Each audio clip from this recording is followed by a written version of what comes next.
നമ്മുടെയൊക്കെ കുഞ്ഞു പ്രായത്തിൽ നമ്മുടെ ഉമ്മ അത് രാവിലെ എണീറ്റ് നമുക്ക് വേണ്ടി ഭക്ഷണമൊക്കെ ഉണ്ടാക്കി നമ്മുടെ മുമ്പ് കൊണ്ട് വെക്കുമ്പോൾ എനിക്കിത് വേണ്ട, എപ്പോൾ ഇത് മാത്രമേ ഉള്ളൂ എന്നൊക്കെ പറഞ്ഞ് നമ്മളത് തട്ടിക്കളയാറുണ്ട്. ആ സമയത്ത് ഉമ്മ ദേഷ്യത്തോടെ നമ്മളോട് പറയും, വേണോ കഴിച്ചാൽ മതി. നമ്മൾ വാശിയിൽ അവിടുന്ന് അങ്ങ് പോവും. നമ്മൾ അറിയുന്നില്ല നമ്മൾ വാശിയും പിടിച്ച് അവിടുന്ന് പോയിട്ട് രാവിലെ പോയാൽ നമ്മൾ ചിലപ്പോൾ വൈകിട്ടായിരിക്കും വരിക, അല്ലെങ്കിൽ ഉച്ചക്ക്. ഈ നേരം വരെയും നമ്മുടെ ഉമ്മ ഒന്നും തന്നെ കഴിച്ചിട്ടുണ്ടാവില്ല.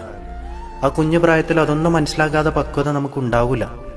പക്ഷെ ഒരു കാര്യം ഉറപ്പാ, അത്രയും ദേഷ്യത്തോടു കൂടി വേണമെങ്കിൽ കഴിച്ചാൽ മതി, ഒരു നേരം കഴിച്ചില്ല എന്ന് വെച്ച് ഒന്നും ആയിപ്പോവില്ലല്ലോ എന്നൊക്കെ പറഞ്ഞ് ദേഷ്യപ്പെട്ട് ഉമ്മ നമ്മളെ പറഞ്ഞു വിടുമ്പോൾ ആ ഉമ്മാന്റെ മനസ്സ് എന്തുമാത്രം ഉരുകുന്നുണ്ടെന്ന് നമുക്ക് മനസ്സിലാവില്ല.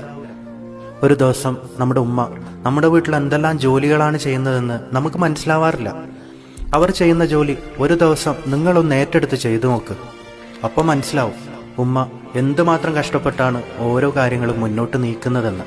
ഇന്ന് നമ്മളിൽ പലരും പല സ്ഥലത്താണ്.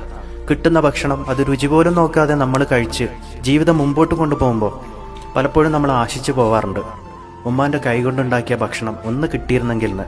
എൻ്റെ ഉമ്മ 2 മുറി തേങ്ങ അരച്ചൊരു ചമ്മന്തി ഉണ്ടാക്കി തന്നാൽ പോലും അതിന് വല്ലാത്ത രുചിയാണെന്ന് നമ്മൾ ആവേശത്തോടെ പറയാറുണ്ട്.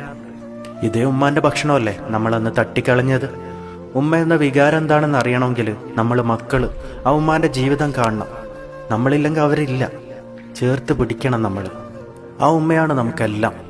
ആരൊക്കെ നമുക്ക് ചുറ്റുമുണ്ട് എന്ന് പറഞ്ഞാലും ഒരു പ്രശ്നം വന്നു കഴിഞ്ഞാൽ മറ്റൊന്നും തന്നെ നോക്കാതെ, ഇനി നമ്മളൊരു പ്രശ്നക്കാരനാണെങ്കിൽ പോലും അതെൻ്റെ മകനാണ്, അവനങ്ങനെ ചെയ്യില്ല എന്ന് പറഞ്ഞ് നമ്മളെ ചേർത്ത് പിടിക്കാൻ നമ്മുടെ ഉമ്മ മാത്രമേ ഉണ്ടാവൂ.